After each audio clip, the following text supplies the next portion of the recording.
Hi there, this is Chinkee, also known as Mr. Chink Positive. Welcome to another edition, and I'm pretty excited to share with you the 8 bad habits that's preventing us to live a successful life. Whether you like it or not, all of us want to be successful. Nobody wants to live to become a failure. But there are some habits that we have done and acquired through the years that's really preventing us from achieving what we want in life. So let's get right into it. Number 1 is the habit of negative thinking. Negative thinking can lead us to negative emotion, and it's impossible for us to live a positive life. That's the reason why we have to learn how to control our way of thinking. Because if we allow our way of thinking to just go to its natural course, it will just lead us to think negatively rather than positively. Before you ride the plane, what's the first thing that comes into your mind? What if the plane crashes, right? So that's the reason why we need to train our mind to think what? Positively. We just need to see the brighter side of things. The second bad habit is the habit of living in the past. Do you know people who always talk about the past? Do you know how successful I was? You know how rich I was? You know how many houses I had before? You know what? Let's not talk about the past. Let's talk about the present. Focusing too much on the past prevents us from hoping for a brighter and better future. And from living in the past, we should learn how to live in the present, in the now. Allowing yourself to be overwhelmed by the past mistakes, by the past hurts, can cause more anxiety and what? Stress. Always remember, just like what the Bible says, the old is gone and the new has come. The third bad habit is what? The habit of blaming others. Some people always blame others that they are not what? Successful because of other people's what? Mistakes. Let me tell you this, it's never about others. It's never about your situation. Blaming others will only steal your what? Your joy, your potential, your future. Always remember, instead of living in the past, live in the present. Be action-oriented. Be proactive. Always think of the things that you can do rather than things that you cannot do. Always think of the solution rather than thinking about the problem.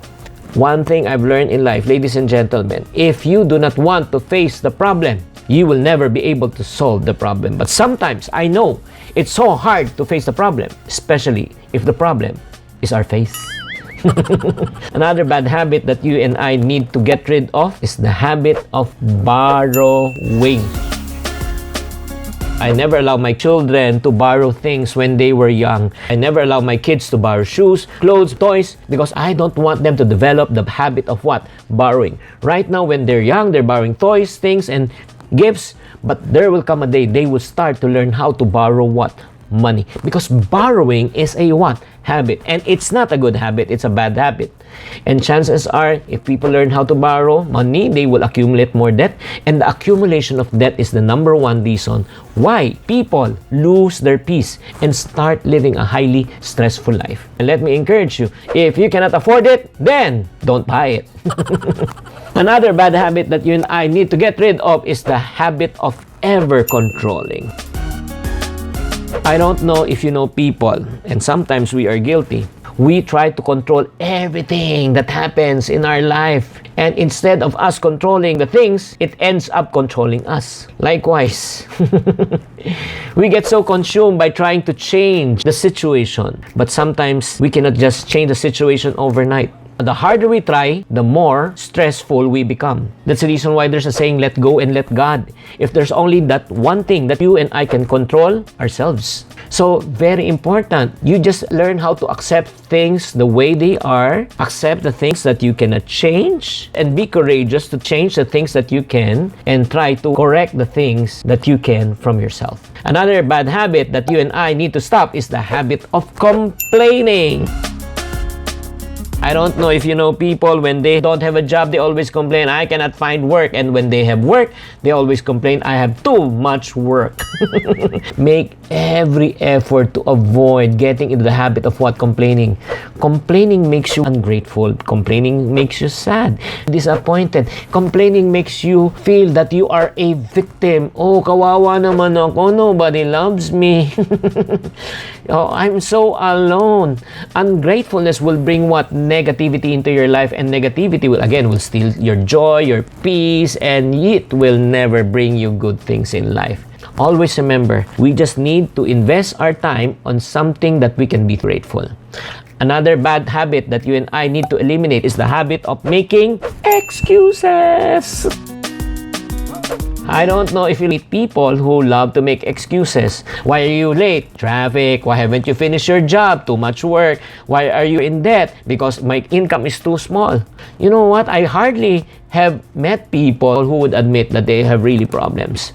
Never make excuses. Don't rationalize your mistakes. Admit your faults and your shortcomings and take action and change what you need to be changed. If you and I keep on making excuses, you know what will happen? You and I will never grow.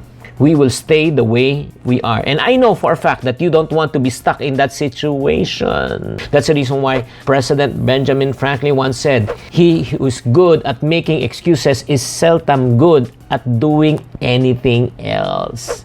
And last but not the least that you need to avoid is the habit of pleasing others.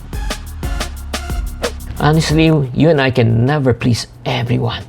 There will always be people who has something negative to say about you and me. That's just the reality. Even though while I'm broadcasting right now, people will say, "What is this guy talking about? He doesn't really understand what he's talking about."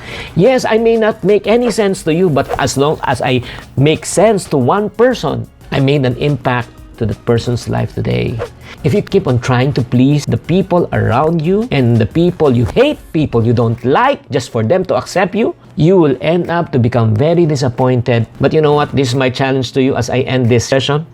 Try your best to please one person in your life.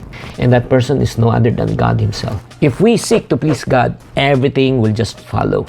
That's what really matters in life. So ladies and gentlemen, I hope you like this short session of 8 bad habits that's preventing us to live a successful life. So if you like this, please put some comments. I would love to hear from you. I would love to chat with you and give some also my opinions regarding your comments, and share this video to others. This is Chinkee saying, to every problem, there's always a solution. If you're not part of the solution, you're part of the problem always. Think positive. Bye. Thank you for watching. If you want to keep on growing and to stay inspired, subscribe and hit the bell button to get notified. Always think positive.